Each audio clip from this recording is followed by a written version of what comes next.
All right, hello, campers. Welcome to our live Q&A, the trifecta version. And I say that because we're now live in 3 places today. So we took a little bit of a break and got inspired. And so here we are. So we're normally in the agency owners and digital marketers using Go High Level group. But today we're also jumping into the Atlas Agency Launch Lab group. So welcome, guys, and great to have you in here. Hope you check it out. Hope you find something useful here in what we do. And I'll talk to the boss and in the home office in beautiful downtown Cut and Shoot, Texas, and see if they will let me do this more often and come and crash your place. We're also live on my Facebook page, but that's, totally immaterial here at this point. So it's really all about you guys in this group and providing major value for you. So that's why we try to do this a couple of times a week, and we try to find things that are good and useful out there in digital marketing world. So trying to move there a little bit into more of the shot, but that's okay. I'm going to decrease in just a minute anyway.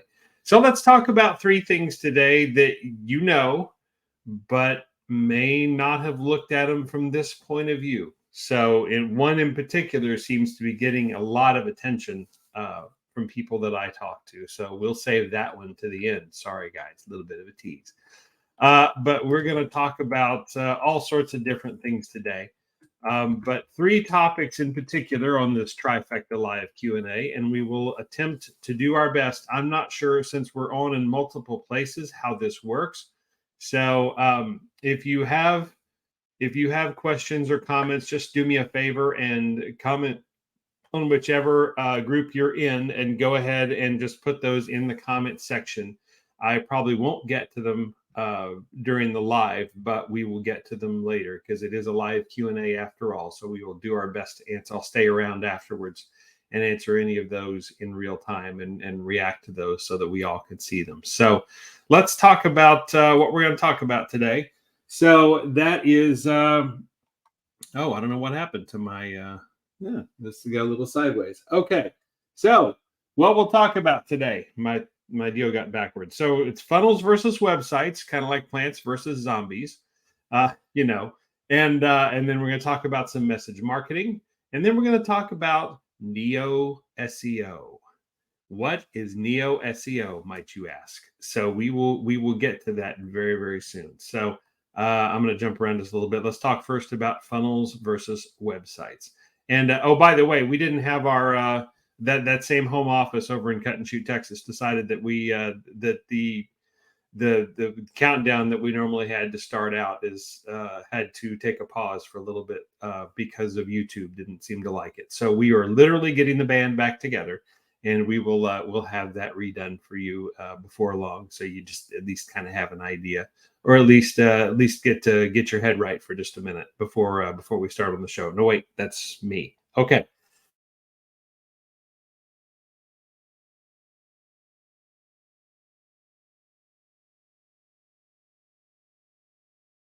What's funnel, in marketing. So this actually came out of a discussion I had this week. I'm not going to name any names because it's not right. They were very, very, very good questions. And honestly, they are questions that you will get from your customers if you haven't already, because they all say they want a website. I want a website. I want a web. This is awesome. I want a website. All my other friends have a website. They say you got to have a website to be successful. I want a website. No, you don't. What do you mean? No, I don't. No, you don't. And I'll tell you why. So, what is a funnel? A funnel is and I know you guys already know this. You're screaming at the screen, going, "I know this. Why are you going over it?" So, just hear me out, okay? Let's sort of begin at the basics, because not because we're dumb as digital marketers, but because sometimes we need a reminder of what something is and what something is not, and when it can be really advantageous to use it. So a funnel is a series of pages, 2 to 5 pages, let's say. Some of them are even 1 page, but most should be 2 to 5 pages, and they are yes, they're on the web, they're hosted on the web, they're hosted at a website. So in that sense, they are like a website with one important difference. Okay. That no matter what information you put on them, no matter how in depth you make it, a funnel is there for one purpose and one purpose only. Okay. It is not there to sell the entire catalog of what you do or what your customer does. It is there for one purpose, and that's all it should be there for. Any information that's on that page and or the pages that follow should center around that one purpose for which you created the funnel in the first place. So and then there's a thought about, okay, funnel versus a landing page, right? So a landing page really and truly is the very first page of that funnel, or it's the page that comes from the ads or the posts or the things that you set up that direct people to come to into your world at the top of that funnel. So you think about a funnel, it's wide at the top and narrow at the bottom. Just like your time in college. I'm sure you might have dealt with one of those. And it probably had some alcohol in it. Oh, wait, that's me. I'm sorry. I didn't mean to get into that. But okay, you put oil in your car. All right, let's do that one for the kids. We're not going to talk about the other one. But you start at the top and you narrow your way down to the ultimate people. In marketing case, obviously you get a wide swath of people who see your ad, or a big group of people who see your informational post. And so then you get them into your system, start getting them into your world on your series of web pages that narrow them down to the bottom, which is the ultimate result, the one thing that you want them to do as a result of going through your process. That's usually booking an appointment. That's usually or buying something, or getting contact information. Some funnels are just set up to get contact information. And in fact, there's a whole school of thought really within the last 2 years about how fast and how creatively and how non-salesy can you get somebody's contact information, because that's the goal. That's the goal and the gold here. Okay, that's the excuse me, that's the thing that you're trying to do with them. That's the thing that you want, that name, that email address, mostly that email address, and possibly even that phone number. You want that. So that's what you're trying to ultimately get them to give up. And so that's the purpose of the funnel, however you do it. Now, the funnel obviously can take that a step further. Maybe you get on a mailing list as a result that gives you more information about whatever cause it is. If it's a nonprofit, maybe you're just straight buying something. Maybe you're taking advantage of a special offer to come and buy something with a little bit of a discount for trying it the first time. That's probably the most common use of it. So that all starts with the landing page, but then it quickly goes from the landing page on down through the funnel. And so it works its way forward from there. All right. Now, funnel versus a website. So a website so the funnel is there to market just one thing, just one. That's all you're doing. You're just one piece of information, one product, one service, one opportunity, one sales, bit. You're there for, it's in the funnel for one purpose. Okay, I think we've beaten that up enough. Now, a website has everything. So if you look at it from, say, a marketing agency standpoint, okay, so you have a website that has all your services, right? There, everything is listed there. There's all kinds of information. They can find out about it. They can go explore. Maybe you have pricing on there. Probably shouldn't, but maybe you do.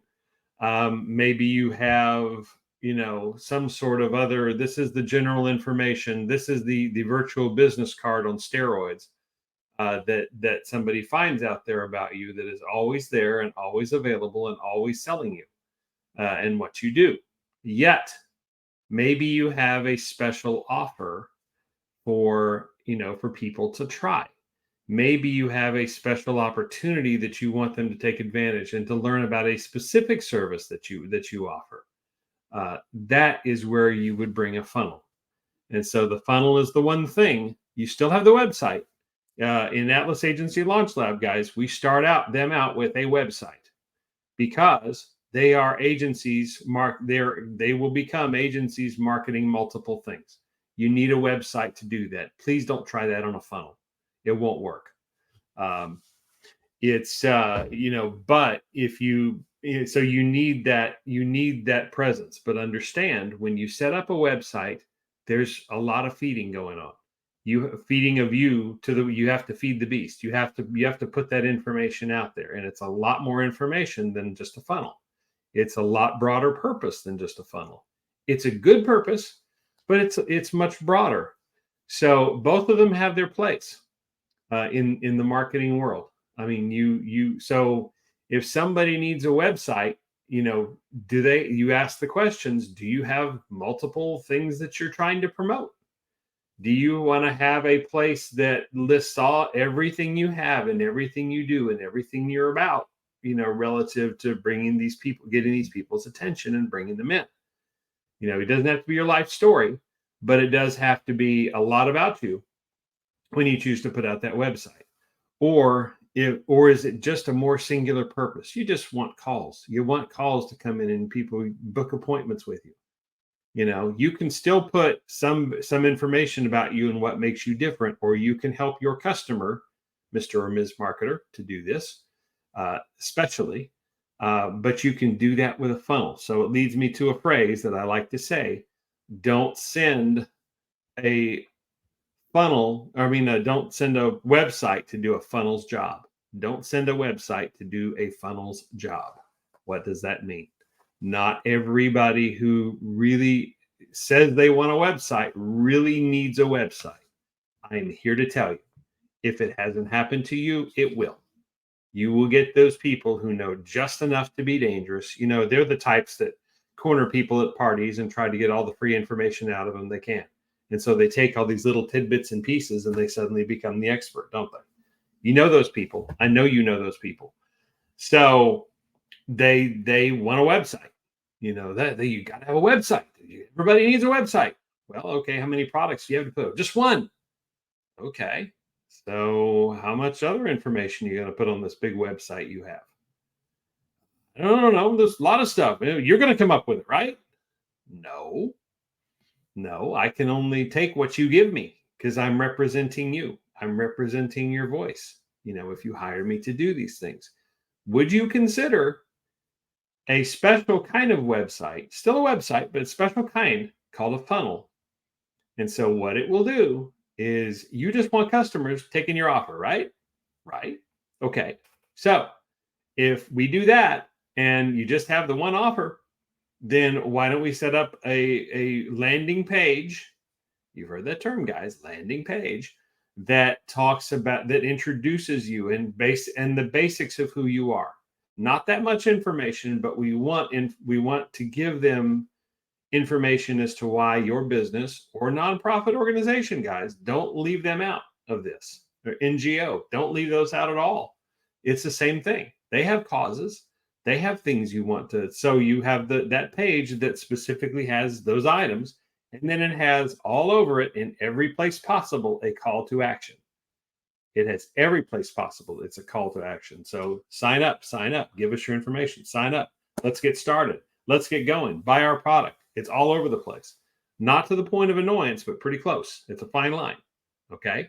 You want them to do a specific thing to move down that funnel. And the only way they do that is by clicking the button or filling out the form or booking the appointment or filling out the purchase form. And for those of you who use Go High Level, you can do that too. You can have a form that accepts purchases, okay, and takes payment right then and there, and then fills out the information and then books the kickoff call and the whole bit. If you're using Go High Level, you can do that. So don't send a website to do a funnel's job. A funnel would be much better in those circumstances. It will get you and your client the results you want.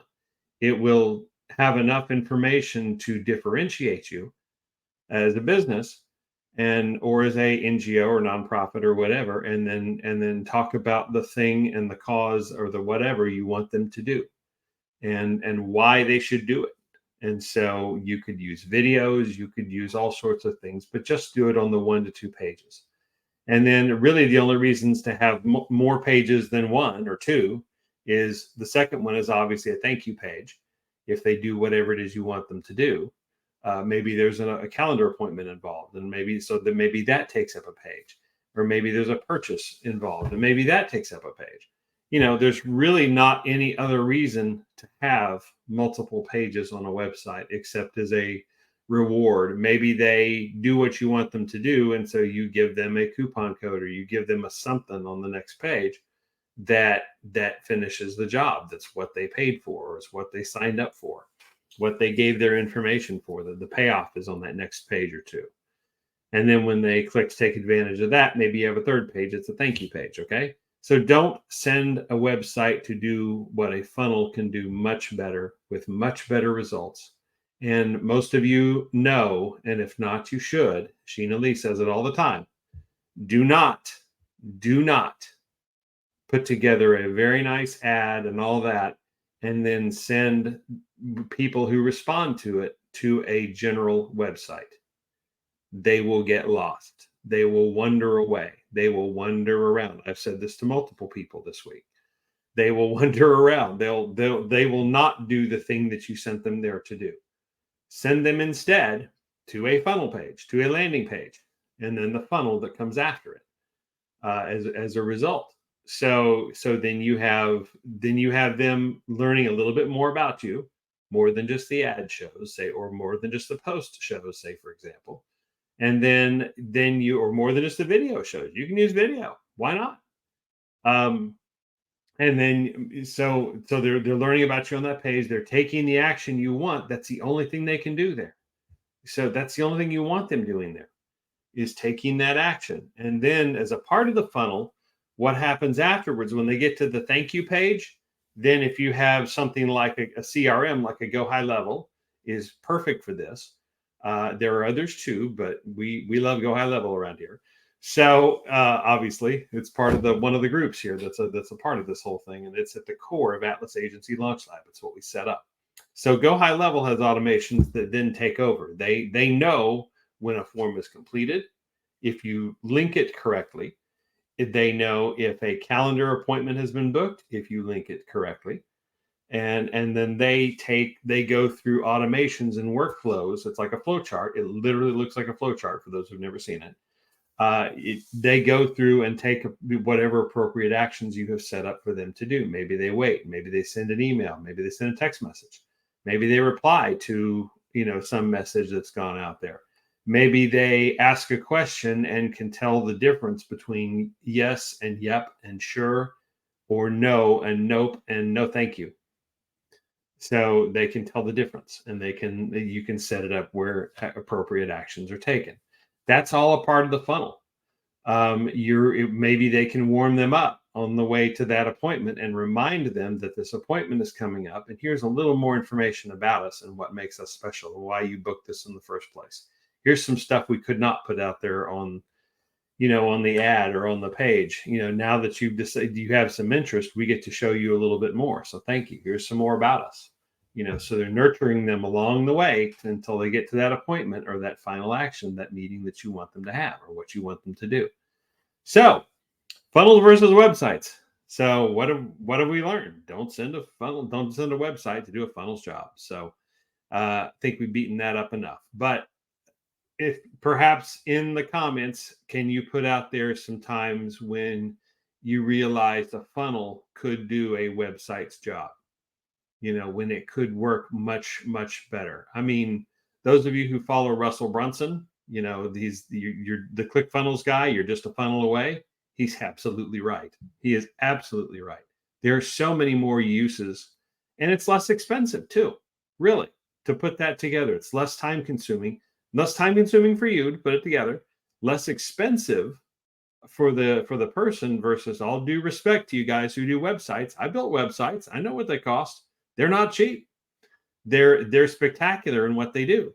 And you can do some amazing things with them, and you can have multiple opportunities and ways to interact with it. But websites are funnels are a lower barrier of entry for people who are just starting out with you, and you're trying to build credibility for them, and it builds that up. It's so much a part of all the services that you could offer them. Why would you not do it? You can send message marketing campaigns, you can send ads, you can send videos, you can send everything to a funnel. Of course, lead gen too. That's the ads. So, I mean, you can send all that and should send all that to a funnel to get them to do what you want them to do, right? Okay. Speaking of, let's talk about some message marketing. Okay, we can do that. And I know, again, a lot of you know this. A lot of you are very familiar with message marketing, and a lot of people know the power of it, but you would be surprised how many people don't. Um, I was involved in a training probably last year about this time, and or a little bit before. Actually, it was in the summer, and the recipient of the training, where they spent an awful lot of time talking about message marketing, and I got it, I understood it, but then all of a sudden, the way it was presented made a tremendous amount of difference to me in the way that I thought of the usefulness of it. So ever since then, it has clearly been a part of what I do. It has its limitations, as we'll discuss in just a minute, but you can use it for so many things, and it's so easy to do. Why would you not? You know? So hopefully I'll do my bit to reinforce the same message that many of you already know. Okay. So let's talk about what is message marketing. So okay, so Halloween is coming up in the United States, or All Hallows Eve, or Day of the Dead, or whatever you choose to call it around the world. So I'm going to get in my message marketing is known by many names. Some call me customer reactivation. Some call me, in a copyrighted sense, database reactivation. Ooh, I might get in trouble for that. There's some guys tried to copy it out there as a marketer, copyright it. Okay, there's list marketing. There is oh gosh, there's about 16, 17 names for it. I mean, you could have a whole post on the alternate names for it.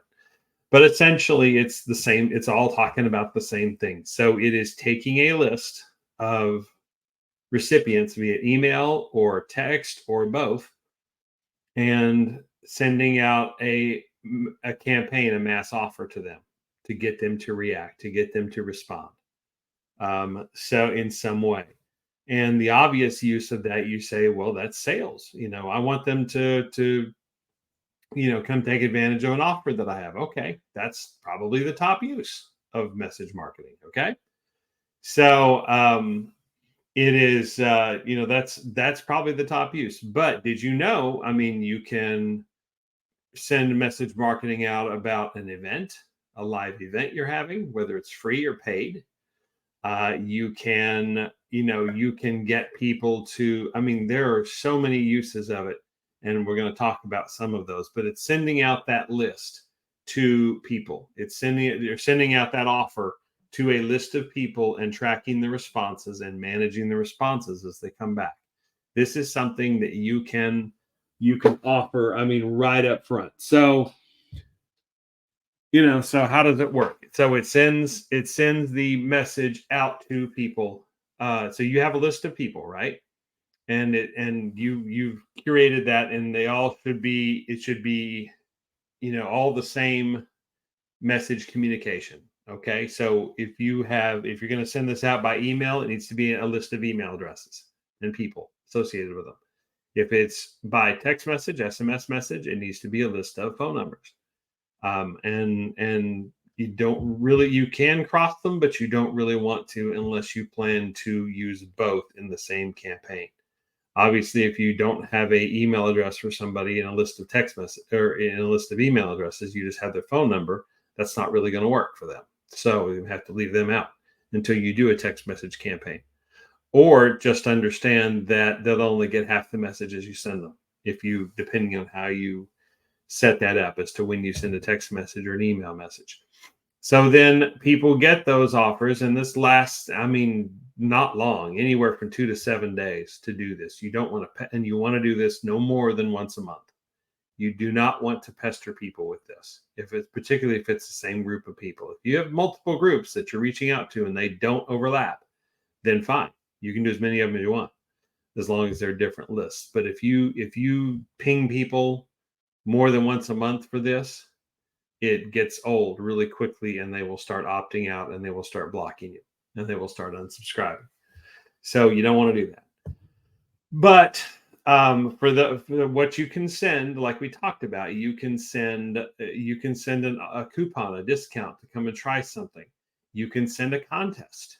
We're promoting this. Here's a chance to win something or other worth doing. Here's what you have to do to get it. Do you want it? Is this you can send out it's the dental thing for Go High Level, right? It's the vouchers. I have your teeth whitening voucher here. Do you want it? You have a list of those you're giving away to 10 people. You're creating that urgency. It's in the messaging. And so then you send that out until everything is tracked, and you track the responses. And you track the responses for your client, and that then usually results. It's not going to result in an immediate sale. Don't get crazy, okay? Don't have unrealistic expectations that they're immediately going to buy something. There are ways to sort of skew that, like the example given a lot is restaurants. Okay, message marketing is perfect for restaurants if you have the list. That will get into one of the issues we have with it in just a moment. But provided you have a list of people and you reach out to them with a offer, with a 20% off your next meal, or a chance to win, free meals for a year, situation once a month for a year, if you sign up for this, if you, whatever. And so to collect that, you have to do a certain thing. You have to come into the restaurant basically and spend money anyway, or you're already there. So why not buy at least a drink or something if you took the trouble to come be a part of it? So that way it's a great way to get people spending money, even if they're getting a discount on it, even if you're losing a little on the discount. They're still spending money, and you will find, statistics will bear this out, you will find they spend far more than you thought they would just to get a deal. They're spending money to get a deal, to get a discount. It's psychology. I don't know why it works, but it does. And so that's the cool thing. So for restaurants, this is great. This stuff is just gold. You can do this once a month, and you can always have something going on you can get fun and creative with it. I've seen some really creative ways of getting people in to try. Maybe it's to try a new dish. Maybe it's to try a new drink. Maybe it's to try a new something or other, that you give them a little bit of incentive to do it. And guess what? They're going to spend money anyway. So it's awesome. So that's how message marketing works. And it's easy. Particularly with Go High Level, there's even a thing built in, but you can make your own. And so then you map out the messages to them, and then you map out what happens when they respond. Okay, how do they respond? How do you want them to respond? And what happens when they do? Okay, so then you can map all that out in a workflow, and you can get that done. There are other softwares do this. Up to and including Shopify. But they don't do it as well as Go High Level, I don't think, anyway. There's active campaigns out there. There's Mondays. There's, all the different ones. But again, this is just really straightforward. It's very flexible in what you can do with it. And it's just really cool. So you have that. Okay. So when does message marketing not work? All right. That's a perfectly legitimate question. This is not the end-all be-all cure for everything that ails you, message marketing. It's not. There are times when it doesn't work. And let's start with the obvious one. What happens if you don't have a customer list? What happens if you, or your customers don't want to be contacted like that? Maybe it's a medical privacy thing. Maybe it's a something or other. There are a few reasons why this may not be a good fit for somebody. Maybe they're a mental health counselor or something. Message marketing may not be good for them because people may not want that being disclosed, in any shape or form, even if it's to the individual person, what their situation is, or if it's a certain procedure that a normal place, like, maybe the chiropractic clinic, they're doing something weight loss-ish. Okay, and they may not want the patients of that may not want that out there, that they're doing a weight loss thing, or a for guys, an ED or testosterone treatment.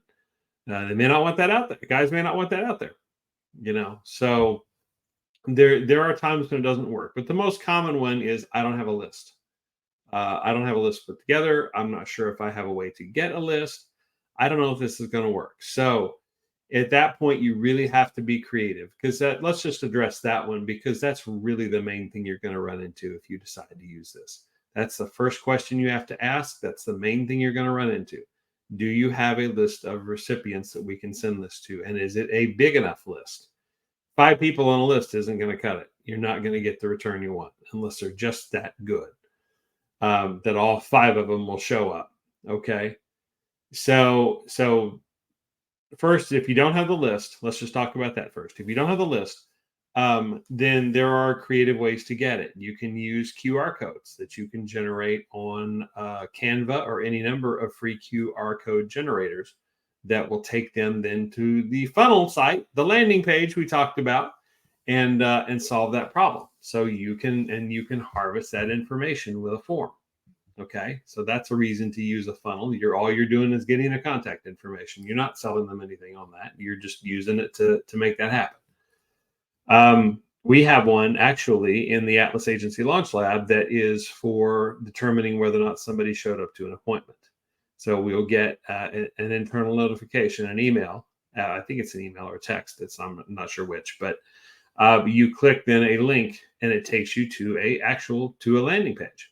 Now that landing page really isn't seen by anybody else. So you're really accomplishing that just for the reasons of tracking the trigger link, to track the link that's clicked and when it's clicked. You just have to have a place for it to go. So, but that's inside a funnel. So if you're trying to harvest information here, then you can have them sign up on a special little one-page funnel thing that you put together. That's no problem at all, but they have to click the link to get the coupon. And so they give up their information, then you give them the coupon code, or you give them however you redeem that. So that's a way to build a list right there. That's the easiest way. The little bit harder ways are some of the credit card processing or some of the cash point of sale systems will track people's information if you track it. Some of them can harvest names and so forth and emails out of credit card data. You have to be careful with that. But some of them can do it, where they harvest that information out and you have names and you have email addresses or you have phone numbers or you have something, however they pay, however they make it a part of it. So that's a tough one. Okay, is getting that. But I mean, there are very, very creative ways. Maybe it's a drawing. You get people in the drawing, and to put in the drawing, they've got to give up their information. So there are some really creative ways to do this. Okay, to build up that list. And then once you get that list should be sacred. Take very, very, very good care of it on behalf of your customer. Don't let your customer abuse it. You manage that, and they obviously have access to it, but you don't want them sending out these campaigns on their own, because they'll blast the daylights out of everybody and really upset them, and they won't want anything it won't accomplish what you set out to accomplish. Okay. So second thing that is an issue I touched on, and that is the size of the list. Okay. What's a good size of list? So you should expect, let's just talk about this. You should expect from message marketing anywhere from, depending on the offer, depending on the whatever, anywhere from a 10 to 30% return. Okay. That 10 to 30%, it's sometimes lower, it's sometimes higher, but 10 to 30% is a pretty good barometer of a success result you can expect from using message marketing. Okay. So if you have a list of 100 people, 10% of that will be 10 people that come and take advantage of it. It could be 30 people. It could be 5 people. It just depends on the offer. It depends on the time frame. It depends on what they have to do to get the offer, to get the whatever it is that you're offering. So, and what comes after that. I mean, if it's a roof campaign, you get them a discount off of their roof. That's obviously going to be, not everybody needs a roof. at the time. And so that's a high ticket item. And so not everybody's going to take part in that. So your results are going to be much lower, unless they really, really, really work it. But even still, I mean, it's such a high ticket item. It's difficult to spend on. So not everybody will do it. So it does depend on what you're offering. It does depend on all that as to how big your list size is. Ideally, 200. I've heard the numbers I've heard, and yours may vary, but 200 to 700 people is pretty good. That's a pretty good range. If you can get that kind of range on people, that's pretty good. In fact, that's really good because it gives you a lot of percentage of people to play with. Again, depending on your offer, depending on your timing, depending on what they got to do. But 200 to 700 people might be a pretty good barometer to get a decent return out of it that really matters. So that way, then you're getting, 20 to 70 people on the low end taking advantage of it, possibly if you go with the 10% idea. Okay. So those are a couple of reasons why it wouldn't work or why it will be more difficult. There are workarounds. There are ways to change that, but that is the thing that you need to look at in the beginning before you when you potentially discuss this with a client as to whether or not message marketing will work or whether or not message marketing will not work. As to how you bring that up, maybe it's they're not there yet, but this is something that will really help your restaurant. So I'd like to bring it up, but we need to do some work first. We need to get that list built because that's the only way this happens. So then we start, working it towards that.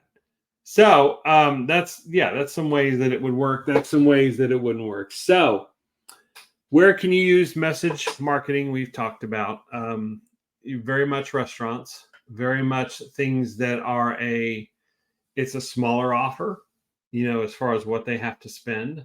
So that way they're more likely to do it. If it's a higher ticket thing, message marketing is a little tough. As far as this is as far as sending out offers. Let's talk about some other ways that you can use this, okay? Because not everybody has an offer like that to send out. But would you consider using this list to send out a referral request? Maybe that is something you can use in higher ticket items. Everybody's got their roof. Everybody's got their AC at the moment. They're good. Everybody's got their solar and they're taking advantage of it. Now, would you consider referring somebody if we gave you a little incentive to do so? And if it's on the higher ticket item, that's where the strategy, you knew this was coming. It's in every presentation I do because it's really that good. Can you send out a request for referrals and give them some sort of incentive to take part in it? Maybe it's a gift card, maybe it's a whatever. These people are coming to you over 75% likely to buy, probably 80 or 90%, because somebody referred them and because that somebody is getting a little incentive to do it. So consider paying that little incentive to do it instead of them referring out of the kindness of their heart. Maybe a few of those will refer for free, but many more will refer if they're paid somehow. But in some way, given some incentive to do that, you'll be amazed at what they do for that, because then it's their reputation on the line. They want to keep that coming. They want to keep that goodness coming for them. So maybe they refer more people and you end up with a little salesman or salesperson, bringing all their friends, reaching the people they can reach. So how about that? Another opportunity to use referrals. To use message marketing, it would be for reviews. You can do requests for reviews. That's a great campaign for that, for reputation management, right? Getting the word out there, building that up. If you haven't, people who haven't had good reviews in a while, you need to do a message marketing campaign to send them out to remind people that they're there, to send it to their existing customers that they already have their information. They already use their service. They already bought from them. Let's send out something to them and get them to leave a review. Now, you can take this a step further, but you have to be careful, right? So can you give something to everybody who leaves a review? No, you can't. I just wanted to pause there just to see if anybody would answer the other way, right? And I know I can't see you because I don't have the comments up here. But can you do that? Yes, you can do that. I mean, I'm sorry, you cannot send to everybody to pay for reviews, because that's essentially what you're doing. You are paying for reviews, and you don't want to do that. But what you can do is perhaps, and I've heard this suggested from many people, and I think it works, is to do a contest. Maybe you have leave us a review for a chance to win a free month of service. Leave us a review for a chance to win a free year of service, or whatever. Make it something that's worth their while to show up and leave a review. People complain about reviews that they're always bad. That's the only time anybody leaves reviews is when they're when the product sucks or something, and that's perfectly valid. Perfectly valid. But how about skewing the results in your favor? How about skewing the results in such a way that you can that you can get positive reviews out of it. So those are, I mean, at least two ways, plus the offers themselves, or to raise awareness of something, or to promote an event. I mean, the uses of message marketing are crazy with what you can do with them. But again, only once a month. Don't pepper people to death, because they won't participate. But once a month or so, if you're always active, that's enough to keep your clients or your name in front of them, as always, doing cool things to get people's attention, and to raise awareness of something. You can even use this, as I said, in NGOs. You can use it to raise awareness. Maybe you're having an event, maybe you're having a particular campaign, maybe you're having a something or other. So you message them for a couple, 3-4 times, and then you don't bother them again for that 2 to 7 day period. Okay.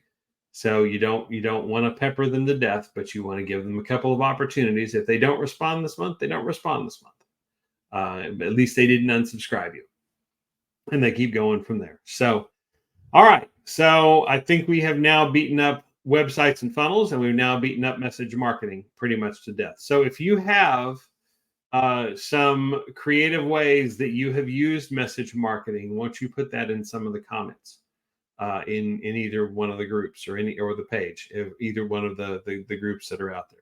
Won't you consider putting that there in those, and so we can learn from your stories, and celebrate some of those that were really cool, events that happened for you using message marketing. If you have not considered using that yet, until you're hearing me talk about this and you want more information, then message myself or Sheena-Leigh Kennerley, or several people in the Atlas Agency Launch Lab group, but certainly the two of us, and let's talk about what that can look like for you. Let's talk about, this is one of the core services in my own agency that I offer, is message marketing. I don't even go to funnels just quite yet, though I have that capability, and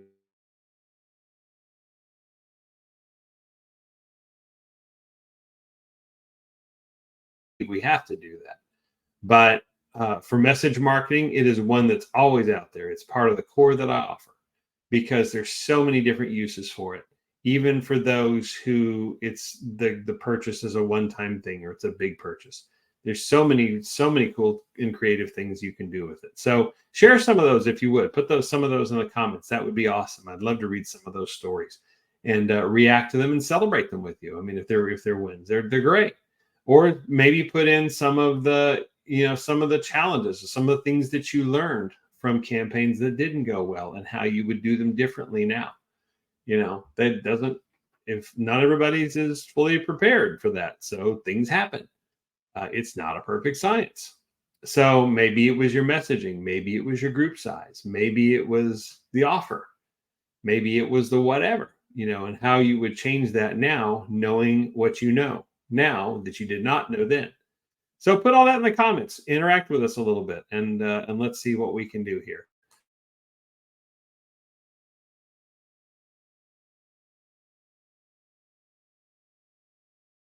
Because it already has, including some people, Jen and Chris from our group here, of the creators of the Atlas Agency Launch Lab. I got their attention right away. Let's talk about Neo SEO, Neo CO. This is a term I came up with to well, I'll kind of build the case for it, but I think you'll understand what it is and what its place is, because this is really something that is kind of forward thinking. Funnels will always be there. They should always be there. Websites too. Message marketing will always be there because there will always be ways and means to reach out to people. But one of the first exposures people get in marketing is SEO, right? Regular SEO, search engine optimization. So what is that?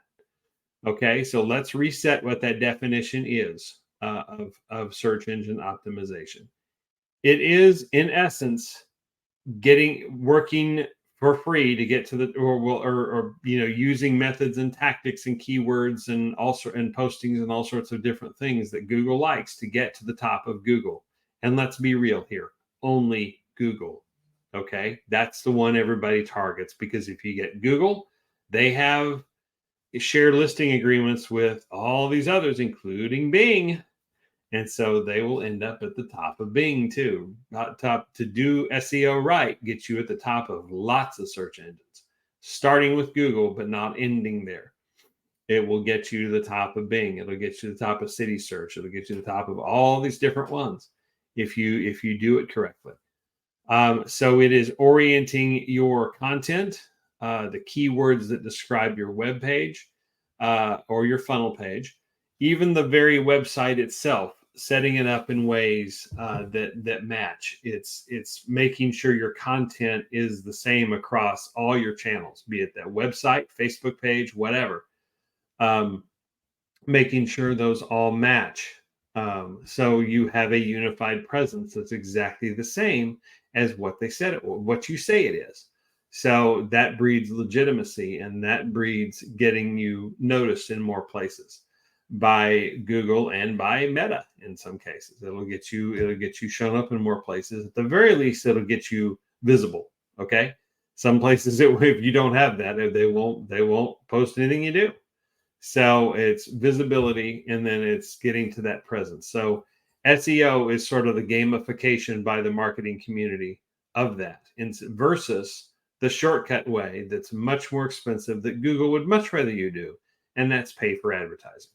Or Facebook would rather you pay for advertising to have that visibility. So if you don't want to do that, ironically, you'll probably spend more on traditional SEO than you might on advertising, although these days it's awfully close. Probably if you're talking about Google ads, ads can get very expensive, but they're a better investment because they spread you farther. But search engine optimization is all about presence. It's all about making sure that you're found as high up in the ranks as possible, because people will only go so far down the page. There's statistics on that. Since Google's kind of changed the way that they do their pages now, where it's not, this may not be the case for everybody, but here in the US at least, and I think some other countries, it's a continual scroll. Okay, so you work your way down the page, and then you just keep going to the next, to the next, to the next. There's no page 1, page 2, page 3, page 4, as there always was up until just a couple of years ago, maybe even a year ago. There's even a new area now. And I completely slips my mind as to what it is, but it's like the discovery area that Google is starting to trot out. They're sort of creating a sort of a virtual homepage. And in doing so, they're having a place that is curated content.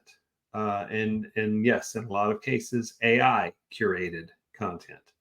Although there have been some hiccups with that, they will eventually solve those. To make sure that it's reliable information for what you have searched for in the past, kind of what you're looking for, what can get pulled up, that sort of thing. So the new trick with search engine optimization is ending up in that discovery space, being one of the recommended sites, being one of the recommended services that they offer. How do you do that? So that's part of the whole thing now. That's sort of the new frontier. And as AI comes along in multiple places, it's how do you position yourself in such a way that you end up on those lists without spending money on advertising. So that's the game behind search engine optimization, right? So pros and cons. Let's talk about that, right? So the pros, obviously, good SEO when done correctly can get you to the top of Google, and we talked about all the other search engines that it spreads out to. It can get you to the top of the Google. If it's a local business, can get you top of the Google Map pack. That's the where it shows the map and the businesses on the side. You can be one of the ones listed up at the top. If you do this right, and it doesn't have ad by your name, it just has a regular listing, and you can show up there. And there's real value to some people. You know how it now says ad, by the ones that are ads, obviously. But if you can get yourself there without the word ad next to you that you had to pay, then it's all the better. Like I saw a thing recently about UC books. Sorry, authors, but this is true. So the process of writing a book and what you can do with it now has, in the last 5 to 10 years, completely been revolutionized. It is amazing what the small author can do now. It is amazing where they can get. It is amazing where they could be in potentially a New York Times bestseller. Now, to put this in context, what I have also learned is that there is you can actually buy, just like in ads and versus search engine optimization, you can buy your way to the top of the New York Times bestseller list. And the reason how you know is when you look at that list, if there's a book that has an asterisk by it, a little star, that's one that paid to be there.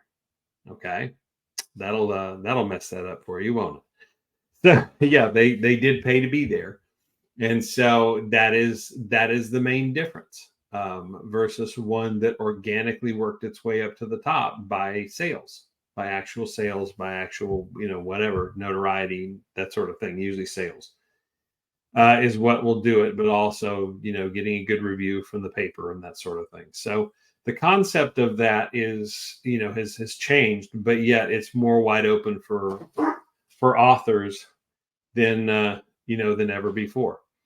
So okay, so we got that. So just like that with search engine optimization, you can game your way to the top of it. So but you do end up at the top once you, and so a pro is the pro. You're listed in multiple places.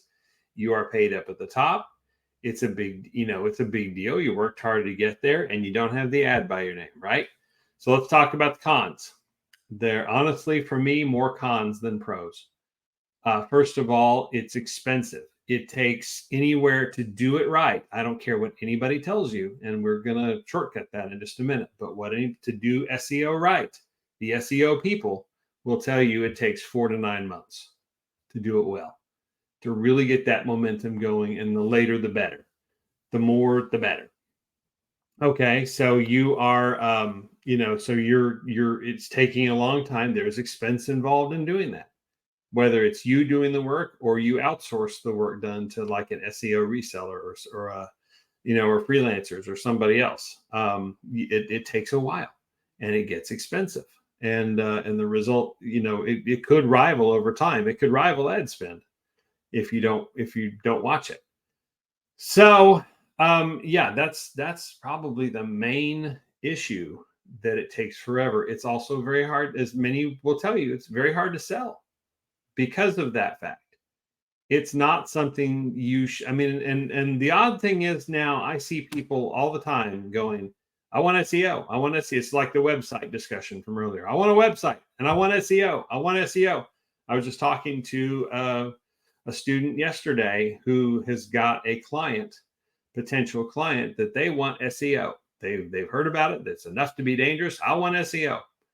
So it's, and we have to deal with that misinformation about it as marketers.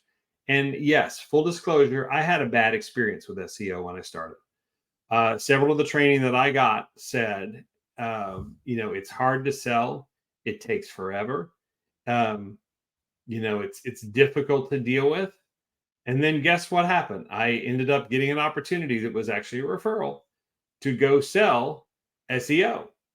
And so, and then it took forever to show results. I never really got to show the results I wanted.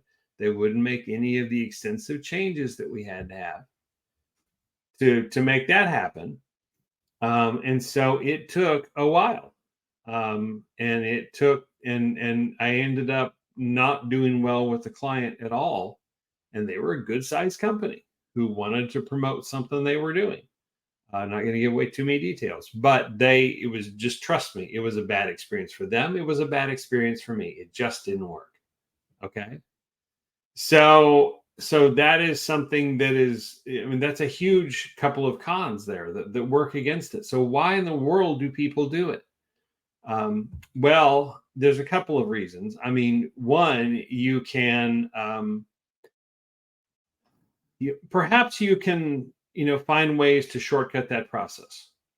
Perhaps, I mean, what, or you offer it when you're offering other things, which is what I see a lot of marketers doing, which is about the best thing you can do with it. So it then becomes a bonus to get, that you end up at the top of Google searches. Never mind, we're doing all these other things too. Okay. So that, big pros and cons there. So that started a thought discussion a while back. And as I began to reach out to people, it, started to make some more sense. So we came up with the idea of Neo SEO, Neo SEO. So what in the world is that? So think about the cons we just talked about. Think about the problems with SEO. It is the time involved and it's the expense involved. And for a result that you possibly could you achieve that other ways? And the answer, it actually is yes, you can. So let's call Neo SEO, Neo SEO, getting the same results of SEO in far less time with far less expense to your client. I mean, yes, that's billing for you. I get it. But chances are to do, unless you're just an absolute pro and you love diving into websites on an absolute granular level, tweaking all these keywords, making sure the pages have the keywords, making sure everything is lined out correctly, making sure everything matches on every page possible, making sure we had a SEO provider for one company I worked at that I learned a lot from him. He and I talked a lot about it because this was the beginning of my marketing time. And so I learned some from him, and he creates like 500 variations of every website page that this company had, all to capture for each one of those keywords. That's crazy, but it's what you got to do. So is there a way to shortcut that? Is there a way to make that happen much faster? So then what you can do, I mean, you can call it Neo SEO if you want, or you can just roll it in and watch the results speak for themselves. And it's Neo SEO. All your client knows is they're showing up in Google. They're showing up in all these different places. Every time somebody, reaches out, they start to go search, as we all do. Lo and behold, that customer starts showing up to their customer.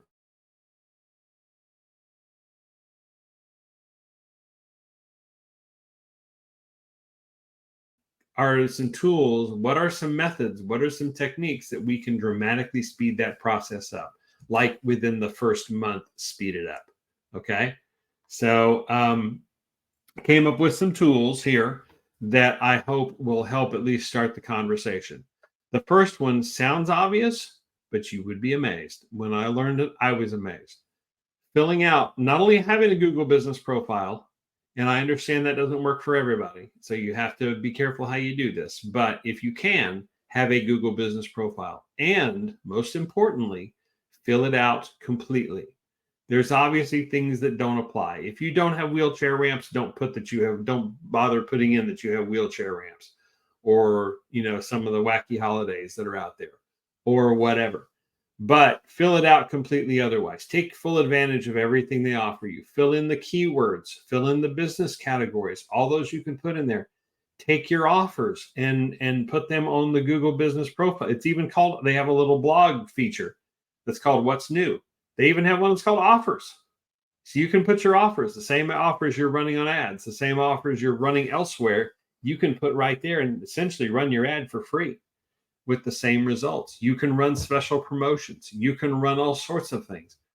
Fill the thing out completely as to when you're available. Connect the messaging, connect the phone to it. If you have Go High Level, it makes this stinking easy. where you can receive and respond to messages. Now, granted, half the people who send those messages are bots or spam anyway. But what about the person who's calling the phone number who really needs what you got? What is it they say? If you want something, go to Facebook. But if you need something, put it on Google. So somebody who needs something right then, they can't do without it. They're looking for specific businesses and they want help. So they're going to make a phone call. They're going to send an email, probably in that order. So make sure you're out there. But Phil, you can't do that if you don't have a full Google business profile with pictures. You just can't. Don't miss this opportunity. It's, don't tell your clients this, but it's free. It's free pass into Google.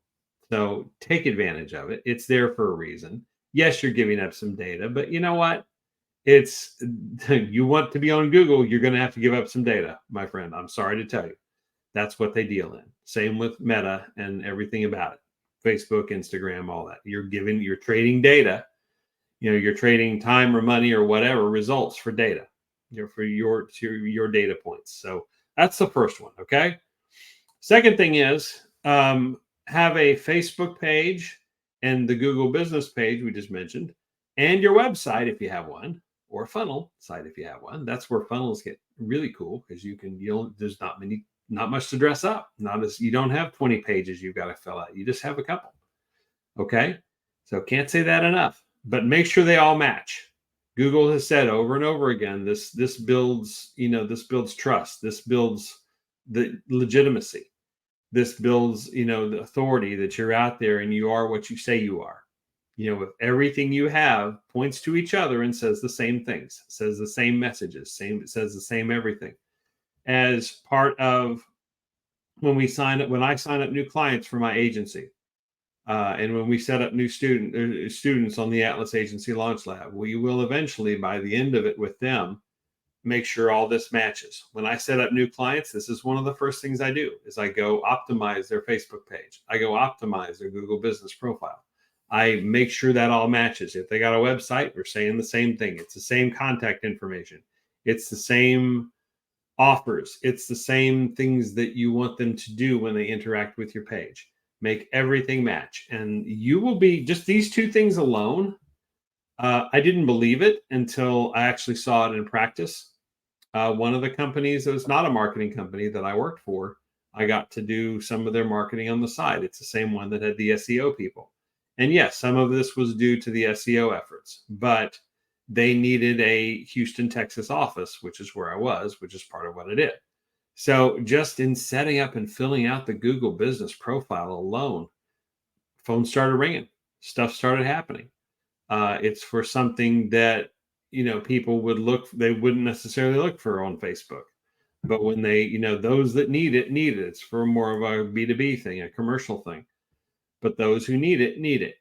And so then they start looking, and lo and behold, we started to come up more and we started getting more traffic. And so the combination of the real SEO efforts that were happening, but also the Google business profile, just filling that out, putting out regular content on it, having opportunities on it, started to make a difference. And that phone started to ring. So if you do these two things right here, right in the beginning, we make it a foundational part of what you do. It's a great low barrier of entry way to get in there. It's probably a one-time deal, so it's tough to monetize for anything longer than 1 month. But you can work it into a system. This is system optimization. We keep this up to date by updating your offers and updating your different things. So, doing these things alone, you'll be amazed at what happens. If you don't believe me, try it. Give it 2 months and do this with a business or do this with your own business and see what happens. See if you start getting more visibility than you did before. You might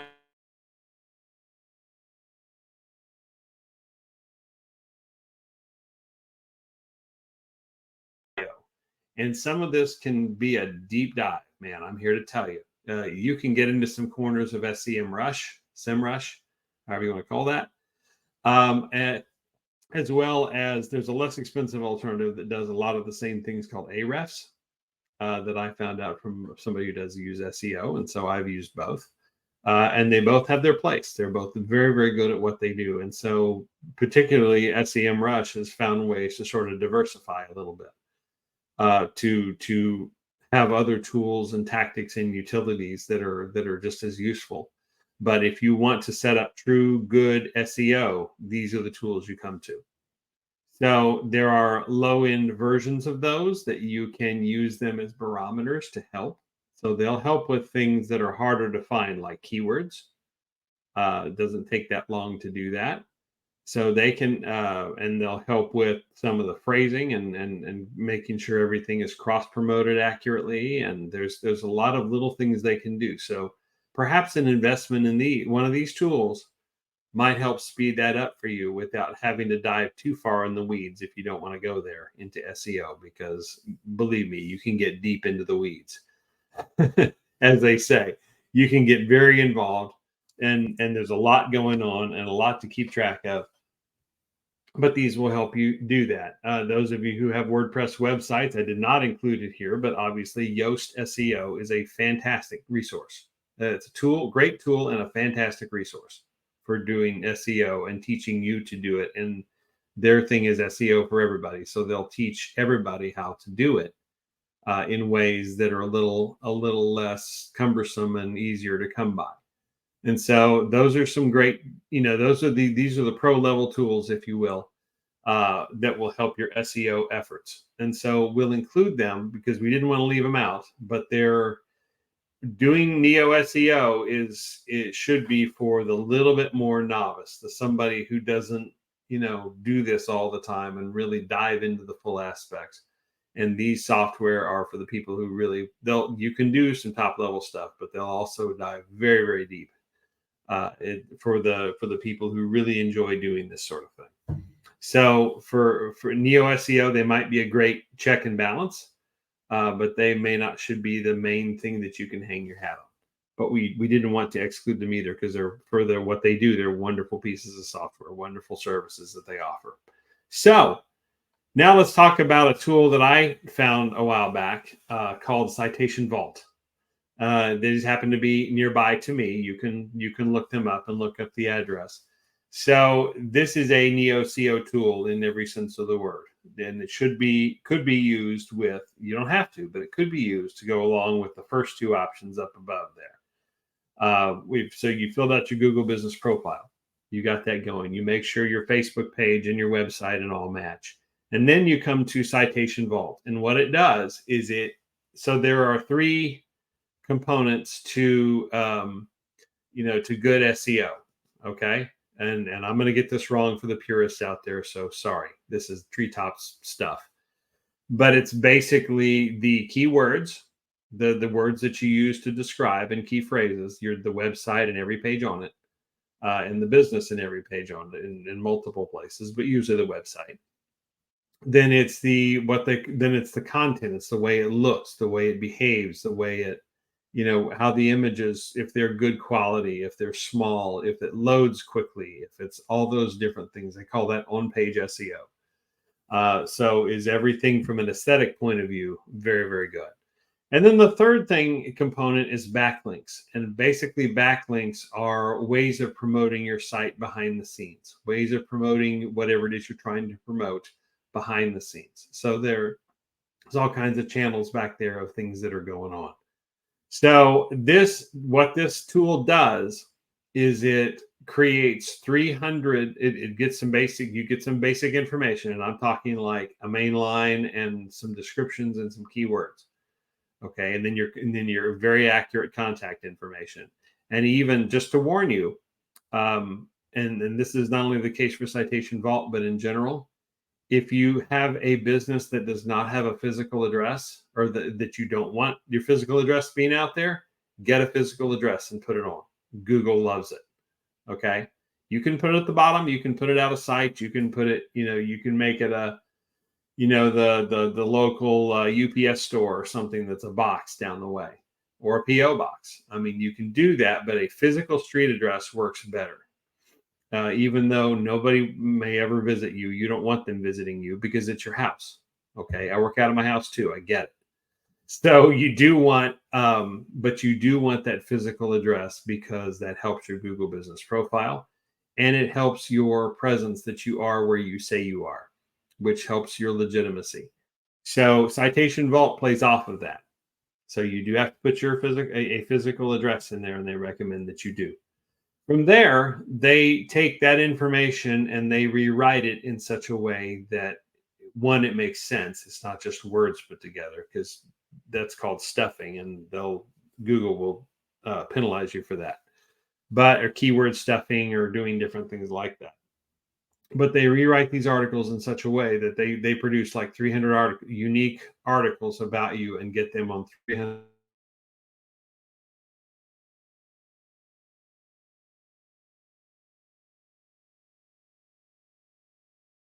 There's 300 versions of this in 300 different locations, so that is 300 backlinks. Really, it's even over 300 in some cases, and that will help rocket propel you up. Now, it is a paid service, just like the other two above, comparable in price. So you may have to decide. And when I say the other two, I mean SEM Rush or Quake is by SEM Rush too, or Ahrefs. You can pay for those, and or you can pay for Citation Vault, and it may accomplish some of the same things, and it's easier to explain. And that will get you results with less work faster. So then if you're a novice at SEO, and most of us are, it's easy to, this is Citation Vault, and something like it is easy to get results. Okay. So it's that and filling out the first two things. Easy ways to get results, and you will start showing up in Google. You will start having a presence there. The more you feed it, the more activity you send to it, to all of them, to the Google Business Profile, to the websites, and to the Facebook page. Don't count Facebook out, guys.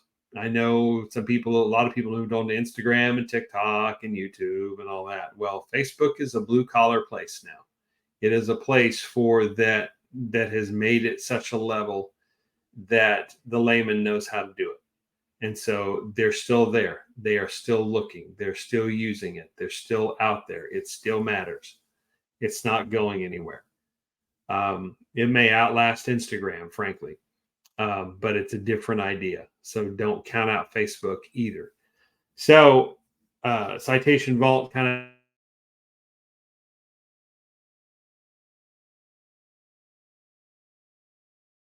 your recognition from people. So you should have a good funnel or offer ready to go, that you're sending them to. So once they do find you, they can take advantage of whatever that is right away. Or maybe you could use a message marketing campaign to bring that all together. How's that tying all this together, right? So it all does work together over time. But perhaps there is another tool there are dozens, if not hundreds, of tools out there. So perhaps there is a Neo SEO tool that you have used. So let's keep in mind the characteristics here. Okay. It's got to be easy to use for the marketing layman, the non-true SEO person that all they do is live, eat, sleep, breathe, poop SEO. All due respect to you people out there. It's wonderful, wonderful. Everybody needs that, but there are people who do that deep dive, but many of us are not one of them. Okay. So we want something that's quick and that's reasonably easy and that gets results, and it gets results much faster than contemporary SEO does. Long term, should SEO be strategy that you do if you can afford to invest in it? Yes, because it stabilizes the foundation you built. To do it well and to do it right means your web pages load faster, your content is more up to date, it gets attention, it gets exposure. A real SEO effort could, in the hands of the right person, is worth doing because it will stabilize. So the Neo SEO stuff can accomplish many of the same goals in a shorter amount of time with less expense than the big SEO effort it does. And it should be reasonably easy to use. So that's what we're looking for. If you have any of those tools, if you have things that work for you, put them in the comments. And when you put them in the comments, talk about the name of the tool, what it does, and how it helped you. Okay, the name of the tool, what it does, and how it helped you. Don't just make it an advertisement for them. How did it help you? Okay.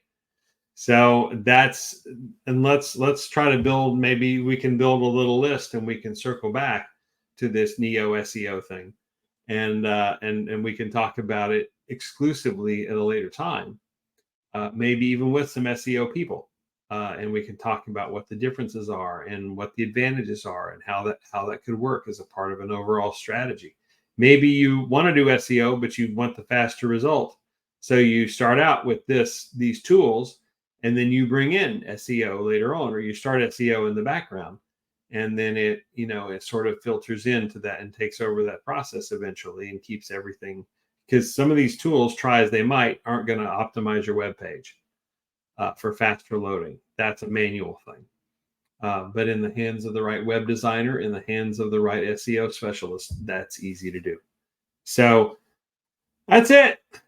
I've talked for a long time now. It's your turn. Discuss.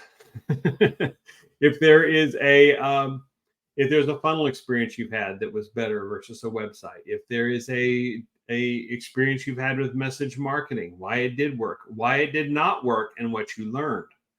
Make it constructive here, guys. We're all marketers trying to help each other in both groups, so it's a big deal.